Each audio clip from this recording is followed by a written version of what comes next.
नमस्कार प्रिय दर्शकों, आप देख रहे हैं ज्योतिष मंत्र। प्रिय दर्शकों, आज श्री हनुमान जी महाराज के एक सिद्ध साबर मंत्र की चर्चा है। यूं तो अनेक मंत्र दिए हैं, परंतु आज का ये मंत्र विशिष्ट इसलिए है क्योंकि इसे कितना भी जपे, कम जपे, ज़्यादा जपे, थोड़ा जपे, अधिक जपे, परंतु इसका जप मात्र करने से, विशिष्ट प्रयोग की आवश्यकता नहीं, मात्र जप करने से भी सभी प्रकार की बाधाएं, चाहे वो शत्रु बाधा हो, कर्ज की परेशानी हो या फिर बीमारियों का डेरा घर में लगा हुआ हो, हर प्रकार की बाधा और परेशानी का निराकरण मात्र इस मंत्र के जप करने से हो जाता है। और जैसे कि बताया, चाहे कम करें चाहे अधिक करें, परंतु जब हम अत्यधिक पीड़ित हैं, बहुत अधिक परेशानी या संकट में चल रहे हैं, उस समय अक्सर बोलता हूं कि थोड़ा सा साधना विधान, अब साधना विधान भी कोई क्लिष्ट नहीं, मात्र एक माला जब इस मंत्र का यदि कर लिया जाए तो फिर संशय नहीं होगा कि हमारी समस्या या परेशानी टिक पाएगी। और वैसे भी हनुमान जी महाराज संकट मोचन कहे जाते हैं। किसी भी प्रकार की तंत्र बाधा हो, भूत बाधा हो, किया कराया हो, लगी लगाई हो, चौकी मूठ मसान कुछ भी हो, या फिर कर्ज हो, कर्ज की निवृत्ति के लिए भी श्री हनुमान जी महाराज विशिष्ट रूप से पूजे जाते हैं। क्योंकि जब भी हमारी जन्म पत्रिका के अंदर मंगल का संबंध छठे भाव से हो जाता है, यूं तो मंगल देव छठे भाव के मुख्य कारक ग्रह हैं, लेकिन छठे भाव से मंगल का संबंध बन गया तो कर्ज की स्थिति बनती ही है। परंतु निवारण भी मंगल के माध्यम से, हनुमान जी के माध्यम से, हनुमान जी की कृपा से हो जाता है। और जन्म पत्रिका का छठा भाव रोग, रिपु, ऋण, इन तीन चीजों को इंगित करता है। और इसीलिए मैं अक्सर चर्चा करते हुए बोलता हूं कि शत्रु का तात्पर्य कोई व्यक्ति विशेष ही नहीं होता। ऋण है, कर्ज है, वो भी शत्रु है, हमारी बीमारियां हैं, वो भी शत्रु है, क्योंकि कहीं ना कहीं वो हमें शारीरिक, मानसिक या आर्थिक त्रास दे रही हैं, परेशान कर रही हैं, और इसीलिए ये सब शत्रुवत होती है। और आज का ये मंत्र प्रयोग अत्यंत विशिष्ट है। इस मंत्र के जप करने मात्र से सभी प्रकार की आदि व्याधि बीमारियां, कर्ज से मुक्ति के मार्ग मिलने लगते हैं। तो चलिए अधिक विलंब न करते हुए जान लेते हैं किस प्रकार से इस मंत्र का विधान करना है, किस प्रकार से इस मंत्र का प्रयोग करना है। जैसे कि बताया, मात्र जप करने से ही राहत मिल जाती है, फिर प्रयोग कैसा? यदि हम मंत्र के साथ एक तंत्र प्रयोग भी कर दे तो फिर शीघ्रता से हमें राहत मिलेगी। इसीलिए कहा कि प्रयोग भी है और निश्चित आपको राहत मिलेगी। किस प्रकार से इस मंत्र का विधान करना है, किस दिन से करना है, कैसे करना है, किस सामग्री के साथ करना है, यही सब चर्चा आज के इस वीडियो में है। और हमेशा की तरह सबसे पहले बात कर लेते हैं इस साधना के लिए, इस प्रयोग के लिए किस प्रकार की सामग्री की आवश्यकता है। और ये सभी सामग्री आपकी स्क्रीन पर है। सामान्य पूजन सामग्री जो हनुमान जी महाराज की पूजा में विशेष तौर पे चाहिए, वो सभी सामग्री है। और साथ में कुछ काले उड़द, चावल, लाल रंग का और काले रंग का दोनों ही प्रकार का धागा आपको लेना है, डोरा लेना है, रेशमी हो चाहे सूती हो, वो कैसा भी हो, ये सामग्री है।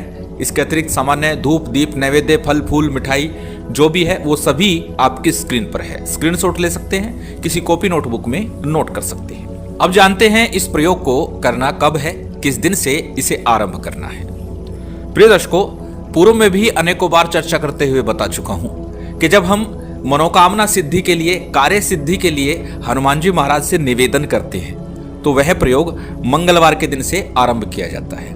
परंतु जब बात हो संकटों से निवृत्ति के लिए, परेशानियों से निजात पाने के लिए, तो शनिवार के दिन से प्रयोग करना होता है। तो ये प्रयोग भी यदि आप शत्रु बाधा से ग्रस्त हैं, या फिर तंत्र बाधा से ग्रस्त हैं, या फिर बीमारियां घर में बनी हुई हैं, किसी भी प्रकार की बाधा है, उसके लिए शनिवार से। परंतु बात करें कर्ज की, तो कर्ज के लिए मंगलवार की मध्याह्न काल, दोपहरी का समय श्रेष्ठ होता है। तो मंगलवार से आरंभ कर सकते हैं, या फिर आप जैसी व्यवस्था देखें, क्योंकि इसका प्रभाव तो निश्चित मिलेगा। शनिवार से करेंगे तो भी और मंगलवार से करेंगे तो भी, दोनों ही दिन शुभ है, श्रेष्ठ है। जिस दिन सिद्ध योग बनता हो, सिद्धि योग चक्र के बारे में पूर्व में चर्चा कर चुका हूं, एक वीडियो में डाल चुका हूं, उसे देख सकते हैं। बड़े सरल शब्दों में और सरल तरीके से मैंने समझाया है कि किस प्रकार से सिद्धि योग चक्र देखा जाता है। तिथि और वार के कॉम्बिनेशन से, तिथि और वार के मेल से जो सिद्ध योग का निर्माण होता है, वह भी निश्चित सिद्धिदायक होता है। किस तिथि के किस वार के मेल से कौन सा योग बनता है, किस प्रकार का योग बनता है, वही चर्चा उस वीडियो में है, तो आप उस वीडियो को देख सकते हैं। तो जिस दिन सिद्धि योग हो उस दिन से इस साधना को आरंभ करना है। सर्वप्रथम जब भी इस प्रयोग को आरंभ करेंगे उससे पूर्व प्रातःकाल या संध्या काल श्री हनुमान जी महाराज के मंदिर में जाइएगा। श्रेष्ठतम होगा यदि प्रातःकाल सुबह 11 बजे से पूर्व आप जाते हैं। साथ में 1 मीठा पान, 5 लड्डू, 1 जोड़ा जनेऊ, जोड़ा लेना है यानी 2 जनेऊ लेनी है, और साथ में 1 जायफल और 1 रुपए अथवा 5 रुपए का एक सिक्का लेना है दक्षिणा स्वरूप। ये सामग्री आपको लेनी है और श्री हनुमान जी महाराज के मंदिर में चले जाइएगा। श्री हनुमान जी महाराज का मुख जिस मंदिर में उत्तर दिशा की तरफ हो उस मंदिर में जाइएगा और वहां जाकर के निवेदन कीजिए, प्रार्थना कीजिए कि प्रभु मैं आपके शरणागत हूं, मेरी ये परेशानी है, मेरा ये संकट है, मैं आपकी शरण में आ गया हूं, अब मैं आपका हूं, मुझे अपना ले और मेरे संकटों को दूर करें। इस प्रकार अनुनय विनय प्रार्थना करनी है, निवेदन करना है और वो संपूर्ण सामग्री आपको अर्पित कर देनी है। यदि चाहें तो घी का एक दीपक भी ले जा सकते हैं। इतना निवेदन किया, निवेदन करके घर लौट आइए। रात्रि काल में यह साधना आपको संपन्न करनी है। यदि प्रातःकाल करते हैं तो प्रातःकाल सुबह 6 बजे से पहले पहले आपको साधना संपन्न कर लेनी है। अब रात्रि काल में अपने घर में एकांत स्थान पर या पूजा स्थल पर उत्तर मुख होकर के चौकी या पट्टे के ऊपर लाल रंग का वस्त्र बिछा लीजिए। श्री हनुमान जी महाराज का एक विग्रह स्थापित कर लीजिए। चाहे तो मिट्टी की एक छोटी सी प्रतिमा रखिए या फिर हनुमान जी महाराज का सुंदर सा एक चित्र स्थापित कीजिए। चित्र पर्वत उठाते हुए होगा, पहाड़ उठाते हुए हो, श्रेष्ठतम होगा, अथवा वीर मुद्रा का चित्र आप रख सकते हैं। दोनों ही चित्र श्रेष्ठ है। जो भी मिल जाए, जिसकी व्यवस्था हो जाए, वो चित्र स्थापित कीजिए। हनुमान जी महाराज के बाईं ओर, आपके दाहिनी ओर एक तिल तेल का दीपक आपको प्रज्वलित करना है। नीचे अक्षत रखिएगा, उसके ऊपर आपको दीपक स्थापित करना है। यदि आप दीपक अखंड रखते हैं तो कलश स्थापना कीजिएगा, अन्यथा बिना कलश स्थापना के शुद्धि आचमन के साथ में ये साधना आरंभ कर सकती है। यदि आप कलश रखते हैं तो श्री हनुमान जी महाराज के दाहिने हाथ की तरफ आपको कलश स्थापित करना है और सबसे पहले शुद्धि आचमन कीजिए। दाहिने हाथ में थोड़ा जल लीजिए, अपने ऊपर और जो सामग्री है उसके ऊपर छिड़किए।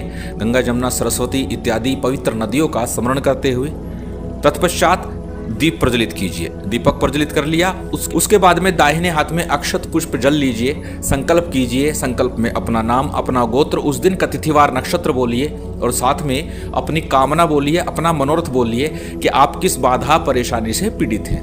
उस बाधा परेशानी का स्मरण कीजिए। यदि कोई व्यक्ति विशेष है, उस शत्रु से पीड़ित है, तो उस व्यक्ति का नाम बोलिए। संकल्प के उपरांत में संकल्प का जल, अक्षत पुष्प किसी थाली प्लेट में या गणेश जी का विग्रह रखा हुआ है तो उसके सम्मुख अर्पित कर दीजिए।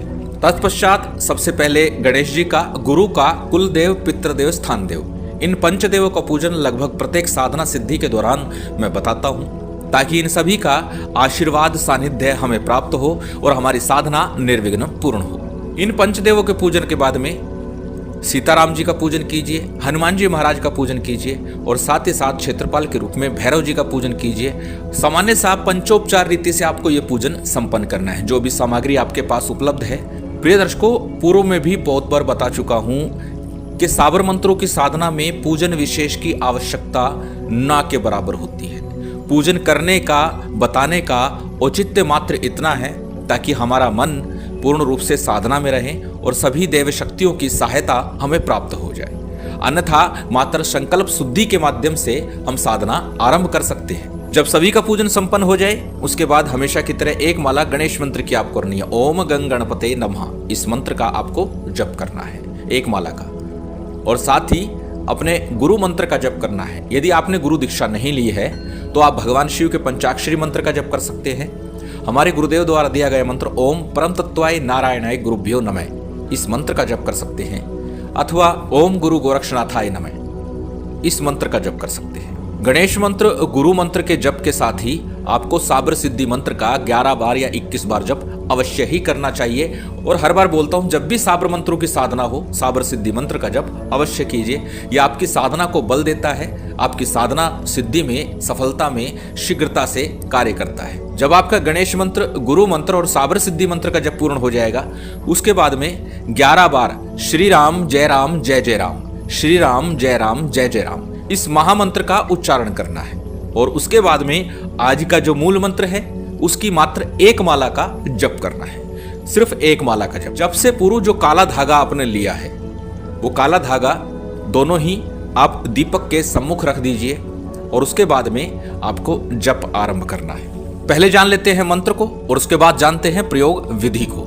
मंत्र आपकी स्क्रीन पर है, स्क्रीनशॉट ले सकते हैं, कॉपी नोटबुक में नोट कर सकते हैं। मंत्र को एक बार बोल करके बता देता हूं। मंत्र इस प्रकार है। ओम नमो आदेश हनुमंत का, फारी विदारी उदारी तने, हनुमान जी शत्रुन को तुम खाओ, एक न छाड़ो द्रोही को, जग में जब द्रोही को तुम पाहो, आदेश तने राजा राम को, मेरी भक्ति गुरु की शक्ति, पूर्व मंत्र ईश्वर वाचा। ये मंत्र है, मंत्र को पहले याद कीजिएगा, अच्छे से कंठस्थ कर लीजिएगा और उसके बाद ही साधना में रत होइएगा। मात्र एक माला का जप पर्याप्त है।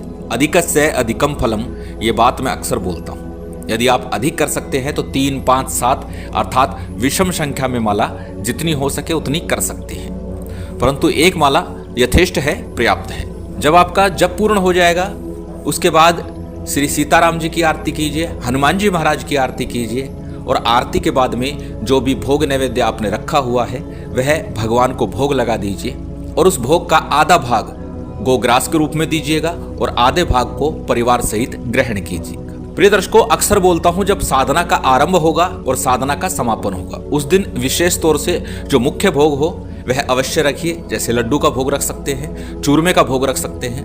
अन्य दिनों में आप गुड़ का रखिए, पताशे रखिए या जो भी आपसे संभव हो सके मिश्री इत्यादि का वह भोग रख सकते हैं। एक माला जप करते हुए यह साधना आपकी 21 दिन लगातार चलेगी। जब आपकी 21 दिन की साधना होगी, 21वां दिन जब आपका होगा, उस दिन एक माला का आपको हवन करना है। साधना जैसी आप मंत्र जाप पूर्ण करेंगे उसके बाद में एक माला का हवन कीजिएगा। सबसे पहले 5 आहुति आपको गणेश जी की देनी है, 5 आहुति गुरु मंत्र की देनी है और साथ ही कुल देव, पितृदेव, स्थान देव, इन पंचदेवों की 5-5 आहुति कीजिएगा। और उसके बाद में श्री सीताराम जी की 11 आहुति करनी है और उसके बाद में एक माला का हवन जो ये मंत्र दिया गया है इसकी आहुति करनी है। जब आपका हवन पूर्ण हो जाएगा उसके बाद आरती करनी है सीताराम जी की, हनुमान जी की। आरती के बाद में भोग अर्पित कीजिए। भोग लगाने के बाद दाहिने हाथ में जल लेकर के समा प्रार्थना समर्पण कीजिए और फिर आसन को प्रणाम करिए और उठ जाइए। इस प्रकार नित्य प्रति आपकी साधना होगी। 21वें दिन सारी क्रिया होने के बाद में जो लाल और काले रंग का धागा रखा है उसके अंदर इसी मंत्र से आपको 21 गांठ लगानी है। दोनों ही धागे एक साथ मिला लेना और 21 गांठ आपको लगानी है। इस धागे को, इस सूत्र को अपनी कलाई पर या गले में धारण कर लीजिए। श्री हनुमान जी महाराज की विशेष कृपा आप सभी को प्राप्त हो, यही कामना है। उम्मीद करता हूँ आज की ये जानकारी, ये वीडियो आपको अच्छी लगी होगी। यदि अच्छी लगी हो तो कृपया लाइक कीजिएगा, शेयर कीजिएगा। यदि चैनल पर नए हैं तो सब्सक्राइब कर बेल आइकन बटन दबा दीजिएगा। जय माता दी, जय श्री राम।